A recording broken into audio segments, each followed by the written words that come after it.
Hi friends, welcome to Homemaking Mantra. This is Shanti. Welcome to Daily Vlogs.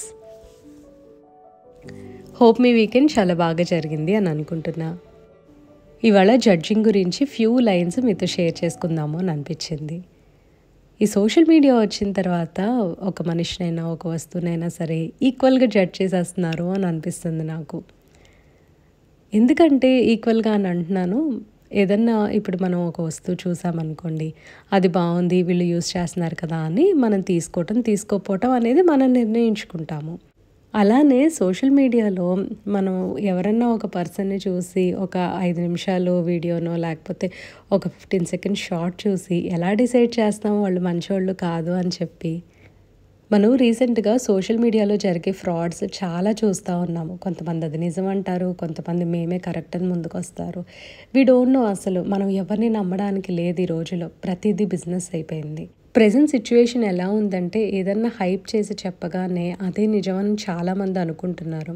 అంటే like దాన్ని ఒక fact లాగా చెప్తున్నారనమాట చెప్పేవాళ్ళు కూడా. ఇప్పుడు ఫర్ ఎగ్జాంపుల్ హెల్త్ కేరే తీసుకోండి, ఎవరేది చెప్తే అది చేసేస్తున్నారు. ఇప్పుడు ప్రోటీన్ అని అనగానే ఆ ప్రోటీనే ఎక్కువ తీసుకుంటున్నారు. అసలు కార్బ్స్ వద్దు అని అంటే ఇంకా 0 కార్బ్ డైట్కి వెళ్ళిపోతారు. షుగర్స్ వద్దు అంటే 0 షుగర్స్, మేము అసలు షుగరే వేసుకోమని చెప్పి ఇంకా షుగర్ని ఏదో ఒక పెద్ద విలన్ లాగా చూసేసి జాగరీ వైపు వెళ్తారు. లేకపోతే హనీ అనుకుంటారు. హనీ అండ్ జాగరీ కూడా సేమ్ షుగర్ లాగేనండి. ఇప్పుడు రీసెంట్ రీసెర్చ్లో మళ్ళీ అదే చెప్తున్నారనమాట. మనం చిన్నప్పుడు అంతా చదువుకునే పెరిగాం కదా, balanced diet is very important అని చెప్పి ఒక ట్రయాంగిల్ వేసి చూపించేసేవాళ్ళు. ఇప్పటికీ అదే చెప్తున్నారు. WHO వాళ్ళు ఏంటంటే కంపెనీస్ ఏది చెప్తే దాన్ని అప్రూవ్ చేస్తుంది, కానీ నిజంగా WHO వాళ్ళ పెత్తనం కూడా చాలా వరకు లేదండి. ఆ విషయాలు కూడా ఇప్పుడు ఈ మధ్య కొంతమంది డాక్టర్స్ బయట పెడుతున్నారనమాట.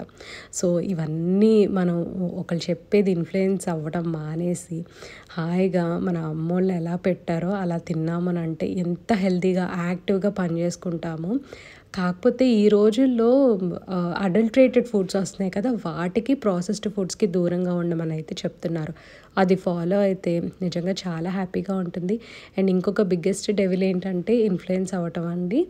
ఆ ఇన్ఫ్లుయెన్స్ అవ్వటం కూడా ఏంటంటే కంపారిజన్తో అనమాట. అలానే ఉండాలి, అలానే చేయాలి. అది సోషల్ మీడియా కానివ్వండి, బయట కానివ్వండి. మనం ఏంటంటే ఎదుటాళ్ళు ఏ చేసారో మనం అది చేసేయాలన్నమాట. లేదంటే మనం తక్కువైపోయామని చెప్పి ఫీల్ అయిపోవటము. సో ఇలాంటివన్నీ తగ్గించుకుంటే హ్యాపీగా స్ట్రెస్ ఫ్రీ లైఫ్ ఉంటుంది అని చెప్పి నాకు అనిపిస్తుంది. ఎందుకంటే ఇప్పుడు ఇదంతా చెప్తుంది ఒక 15-20 సెకండ్లు షార్ట్ చూసి 20 నిమిషాల వీడియో చూసేసి మనం ఒకళ్ళ లైఫ్ని డిసైడ్ చేయలేము. వాళ్ళు కరెక్ట్ రాంగ్ అని చెప్పి చెప్పలేము అనమాట. ఎందుకంటే ఎవరి ప్రాబ్లమ్స్ వాళ్ళకు ఉంటాయి. వాళ్ళు చూపించేది 5% లైఫ్ స్టైలే. మనకు తెలియనివి వెనకాల చాలా జరుగుతూ ఉంటాయి. అప్స్ అండ్ డౌన్స్ అందరికీ ఉంటాయండి. యూట్యూబ్ అనేది మాత్రం ఒక 30% లెర్నింగ్ ప్లాట్ఫామ్గా తీసుకోవచ్చు, కొంచెం ఎంటర్టైన్మెంట్గా తీసుకోవచ్చు. కానీ మన మీద బ్యాడ్ ఇన్ఫ్లుయెన్స్ పడకుండా మాత్రం చూసుకోవాలి. అది మన చేతుల్లోనే ఉంది. ఈ మొక్క పేరు నాకు తెలియదు, కానీ పింక్ ఫ్లవర్స్ వస్తాయండి. మొన్న కొమ్మ కట్ చేసి తీసుకొచ్చాను, చూడటానికి బాగుంది కదా అని. అందుకని ఇలా ఒక బాటిల్లో వాటర్ పోసి పెట్టేస్తే చక్కగా రూట్స్ వచ్చాయి కదా అని చెప్పి ఇప్పుడు మట్టిలో పెట్టేస్తా. ట్రస్ట్ బాస్కెట్ వాళ్ళది పాటింగ్ మిక్స్ నేను ఎప్పుడు దగ్గరుంచుకుంటాను. ఇట్లా ఏమన్నా మొక్కలు ఉన్నప్పుడు కొంచెం యాడ్ చేసుకోవచ్చు కదా. అండ్ పాటింగ్ మిక్స్తో పాటు ఎక్కువగా కోకోపీట్ కలిపేసి ఉంచా. మొక్కలకి సమ్మర్లో వాటర్ ఎక్కువ కావాల్సి వస్తుంది కాబట్టి ఈ కోకోపీట్ కొంచెం ఎక్కువగా యాడ్ చేసుకున్నట్టయితే చక్కగా వాటర్ని బాగా రీటైన్ చేస్తుంది. ఏదైనా రిపోర్ట్ చేయాలి అని అంటే ఈవినింగ్ చేసేస్తానండి. పొద్దునైతే ఎండగా ఉంటుంది కదా. సాటర్డే ఈవినింగ్ మురుగన్ టెంపుల్కి వెళ్ళొచ్చాము. ఆ తర్వాత ఒక మూవీ చూసేసి నాకు నిద్ర రాకపోతుంటే ఒక DIY చేశాను.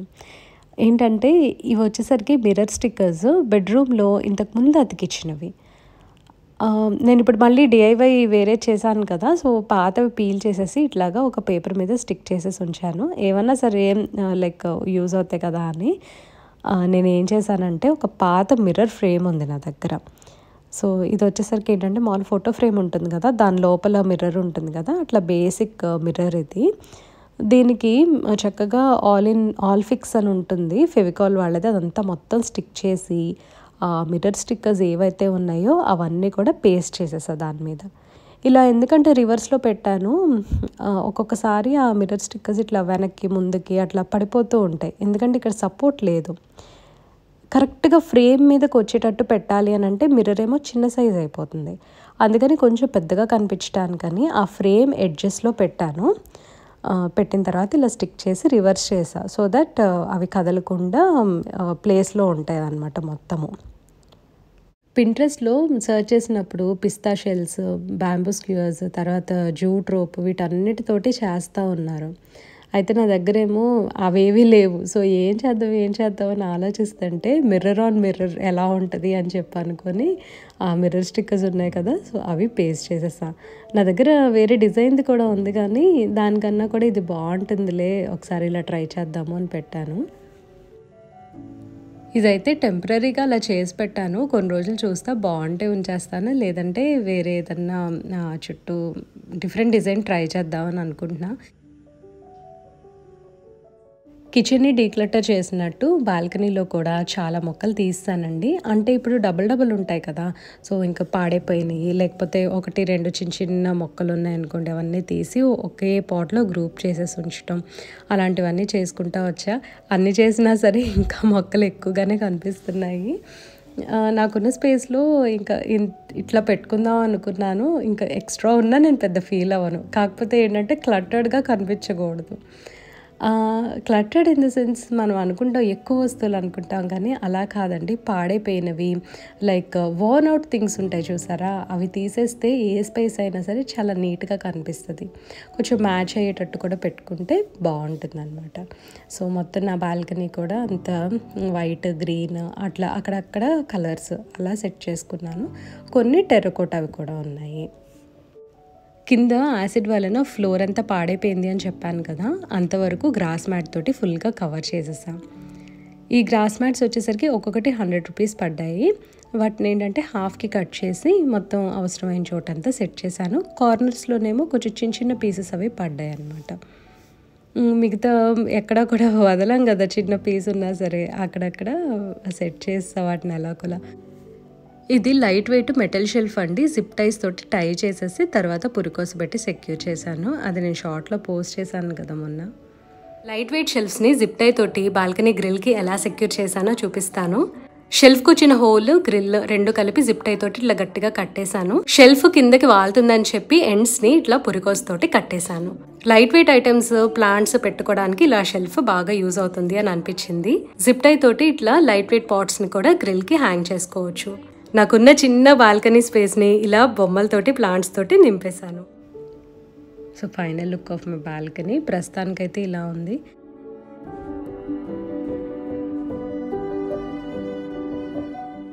రీఅరేంజ్ చేయడానికి నేను ఎంత టైం స్పెండ్ చేస్తున్నానోనండి. అసలు ఇంట్లో కానీ, బాల్కనీలో కానీ ఏదైనా సరే. ఎందుకంటే రీఅరేంజ్ చేసుకున్నప్పుడు మనకి ఒక విధమైన సాటిస్ఫాక్షన్ వస్తుంది. ఒకళ్ళు చూసి బాగుంది, బాలేదు అని అంటారు. అది వేరే విషయం అండి. కానీ సెల్ఫ్ సాటిస్ఫాక్షన్ ఉందా లేదా ఎట్ ద ఎండ్ అనేది ఖచ్చితంగా it matters. Cast iron pan biryani prepare చేయడానికని తీసుకున్నాను కదా! సో ఇవాళ ట్రై చేయబోతున్నాను ఎలా వస్తుంది అని. అండ్ ఇది వచ్చేసరికి లింక్ డిస్క్రిప్షన్‌లో ప్రొవైడ్ చేస్తాను. నాకు ఈ ప్యాన్ చాలా నచ్చిందండి. కానీ దీనికి చాలా కేర్ తీసుకోవాలి. ఎందుకంటే మన స్టవ్ గురించి అనమాట ఇప్పుడు నేను చెప్పబోయేదంతా కూడా. ఫస్ట్ సేఫ్టీ గురించి చెప్పి ఆ తర్వాత ఈ ప్యాన్ బాగుందా లేదా అనేది నేను చెప్తాను. స్టీల్ స్టవ్ అయితే అసలు ప్రాబ్లం ఉండదండి. హ్యాపీగా కుక్ చేసుకోవచ్చు. కానీ గ్లాస్ స్టవ్ తోటి ఒక ప్రాబ్లం ఏంటంటే బర్స్ట్ అవుతున్నాయి అన్నమాట బాగా ఓవర్ హీట్ అయినప్పుడు. సో అది చాలా ముఖ్యము. అండ్ మనం స్టవ్ కొనుక్కునేటప్పుడు 4mm, 6mm ఈ థిక్నెస్ల మధ్యలో తీసుకోవాలి. 4mm కన్నా కూడా 6mm చాలా బెస్ట్ అంటారు. అంటే ఇంకా సేఫ్ సైడ్ ఉండొచ్చు అనమాట 6mm అయితే. ఐ థింక్ నాది కూడా 6mm అనుకుంటున్నాను. I'm not sure. ఇలాంటి స్టవ్ల మీద పెద్దవి బరువైనవి పెట్టినప్పుడు ఎయిర్ సర్క్యులేషన్ అనేది చాలా ఇంపార్టెంట్ అండి. అది లేకే చాలామంది స్టవ్లు పేలిపోతున్నాయి అనమాట. పైగా ఇప్పుడు నా స్టవ్ ఏంటంటే ఫిక్స్డ్ కాదు. అంటే కింద నుంచి చక్కగా ఎయిర్ సర్క్యులేట్ అవుతుంది. అండ్ నా కిచెన్కి వచ్చేసరికి ఏమో 2 పెద్ద విండోస్ ఉన్నాయి. సో ఎయిర్ సర్క్యులేషన్ ప్రాపర్గా ఉండటం వలన నా స్టవ్ అయితే ఇప్పుడు దాకా నాకు ఎటువంటి ప్రాబ్లం రాలా. టచ్ వుడ్ అది అలాగే ఉండాలి అని అనుకుంటున్నా. కానీ అమ్మ వాళ్ళది మాత్రము పేలిందనమాట స్టవ్. ఎలా అంటే వెనకాల ట్యూబ్ ఉంటుంది కదా, అక్కడ కొంచెం అది లూజ్ కాంటాక్ట్ ఉన్నట్టుంది. దానివలన చిన్న స్పార్క్ లాగా వచ్చి ఆ గ్లాస్ ఎంతసేపటి నుంచి 1 అవర్ నుంచి బర్న్ అవుతుందేమో మాకైతే తెలియదు, కానీ మేము చాలా లేట్గా చూసుకున్నాము. అది సంహవ్ ఏంటంటే నేను పెద్దమ్మ అక్కడ నుంచున్న మా ముందే టప్ అని పేలిందనమాట, సౌండ్ వచ్చింది. కానీ మాకేం కాలేదు, అంటే ఇట్లా బ్లాస్ట్ అవటం అట్లా కాదు, గ్లాస్ ఎక్కడికక్కడ బ్రేక్ అయిపోయింది అనమాట. సో ఏంటంటే మనం ఎయిర్ సర్క్యులేషన్ అనేది చాలా ప్రాపర్గా చూసుకోవాలి. అండ్ వెనక నాబ్ ఉంది కదా, అదొకటి చెక్ చేసుకోవాలి. ఇంకొకటి ఏంటంటే పెద్ద పెద్దవి వైడ్ ప్యాన్స్ పెట్టినప్పుడు ఆ హీట్ అనేది, ఆ ప్యాన్ హీట్ అనేది కింద గ్లాస్ టాప్కి తగులుతూ ఉంటుంది. సో మనం ఎంత పెద్ద ఓవర్ సైజ్డ్ పెడుతున్నామా లేకపోతే దీనికి సరిపడా పెడుతున్నామా అనేది చూసుకోవాలి. ఈ ప్యాన్ వచ్చేసరికి 5 లీటర్స్ అంట, కానీ బరువు మాత్రం నాకు తెలిసి 6-7 కేజీస్ ఈజీగా ఉందన్నమాట. చాలా బరువు ఉంది, ఒక్క చేత్తో మోయడం అయితే అసలు కుదరదు. ఇది మేబీ జెంట్స్ మోసేస్తారేమో ఈజీగా ఒక్క చేత్తోటి. ఎనీవే ఫుడ్ ఉంటే అది ఇంకా వెయిట్ పెరుగుతుంది కదా. సో ఇప్పుడు నేను చెప్పాలనుకుంది ఏంటంటే ఇలాంటి స్టవ్ల మీద అంత బరువు పెట్టేటప్పుడు ఎయిర్ సర్క్యులేషన్ అనేది చాలా ఇంపార్టెంట్. ఇప్పుడు ప్రెజెంట్ కొత్త స్టవ్స్ వస్తున్నాయి చూడండి, పెద్ద బర్నర్, పెద్ద థిక్ స్టాండ్, అవంటే ఆల్రెడీ బర్నర్ కూడా పెద్దగానే ఉంటుంది, స్టవ్ కూడా పెద్దగా ఉంటుంది, కాబట్టి వాటికి అంత ప్రాబ్లం ఉండదు అనమాట. కొంచెం పెద్దదైనా అకామిడేట్ చేసుకునేది ఉంటుంది. అందుకని మన స్టవ్ ఎలా ఉంది, ఎంత సైజ్ అనే దాన్ని బట్టి ఖచ్చితంగా ఇలాంటి ప్యాన్స్ అనేది యూజ్ చేయాలి అని అనుకుంటున్నా. ఎందుకంటే అన్ని కేసెస్ ఒకేలాగా ఉండవు, అన్ని స్టవ్స్ ఒకేలాగా ఉండవు. మాది బాగానే వర్క్ చేస్తుంది, డబుల్ బర్నర్ అయినా ట్రిపుల్ బర్నర్ అయినా అని అంటారు. మేబీ మీది గ్లాస్ థిక్నెస్ చాలా ఎక్కువ ఉంటుంది. సో ఒకరికి వర్క్ అయింది, ఇంకొకరికి వర్క్ అవ్వకపోవచ్చు. సో అందుకని పర్సనల్గా మీది మీరు చెక్ చేసుకొని మీ దానికి ఏది బాగుంటుంది అనేది అది తీసుకుంటే మంచిది. మొత్తానికి కొత్త ప్యాన్లో చాలా బాగా కుదిరింది అనమాట బిర్యానీ. ఎందుకంటే పొడి పొడిగా చాలా బాగా వచ్చింది.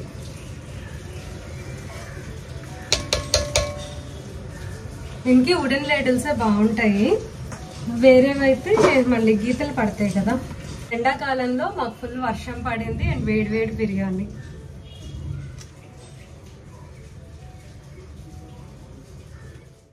ఇది కాస్ట్ ఐరన్ ప్యాన్ అండి, లోపల ఎనామిల్ కోటింగ్ అండ్ బయట వచ్చేసరికి నార్మల్ పెయింట్ వేస్తారు.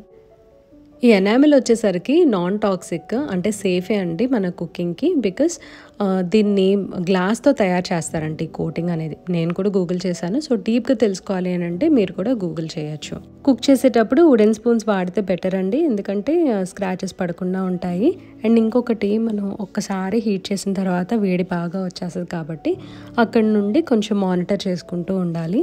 సో ఇట్లా బేసిక్ జాగ్రత్తలు అవి తీసుకుంటే బాగుంటుంది. ఈవెన్ క్లీనింగ్కి కూడా స్టీల్ స్క్రబ్బర్ యూజ్ చేయకుండా గ్రీన్ స్క్రబ్బర్ తోటి సాఫ్ట్గా ఉండే దాంతో చేస్తే లైఫ్ వస్తుంది అనమాట, ఎక్కువ రోజులు చక్కగా ఉంటుంది. మొత్తానికి బిర్యానీ అయితే చాలా బాగా కుక్ అయిందండి, ఎక్కడా కూడా డ్రై అయినట్టు అనిపించలేదు, మాయిశ్చర్ని బాగా రీటైన్ చేసింది. అండ్ థిక్ బాటమ్ అవటం వలన కూర తొందరగా అయితే ఎగిరిపోలేదు. మామూలుగా మనకి అంటే అల్యూమినియం దానిలో చేసినప్పుడు, నాన్ స్టిక్లో చేసినప్పుడు కొద్దిగా మసాలా అదంతా థిక్గా అయిపోతుంది కదా, ఇందులో అలా అవ్వకుండా కొంచెం గ్రేవీగా అనిపించింది. సో కూర నెక్స్ట్ టైం నేను ఏం చేస్తానంటే ఇంకా బాగా ఎగిరిపెట్టేసి అప్పుడు రైస్ వేస్తాను. మష్రూమ్ బిర్యానీ రెసిపీ మన వ్యూవర్స్ ఇంతకుముందు అడిగారు. సో తప్పకుండా నేను ఈ వీక్లోనే రెసిపీ షేర్ చేస్తాను అండి. నిజంగా చాలా చాలా బాగా కుదిరింది. నేను ఫుల్ రెసిపీ అయితే షూట్ చేశాను, తప్పకుండా వీడియో పోస్ట్ చేస్తాను. ఇదండి ఇవాళ వీడియో. మీకు నచ్చింది అనుకుంటున్నా. నచ్చితే తప్పకుండా లైక్ చేయండి, కమెంట్ చేయండి, ఛానల్కి సబ్స్క్రైబ్ చేసుకోండి. Thank you for watching.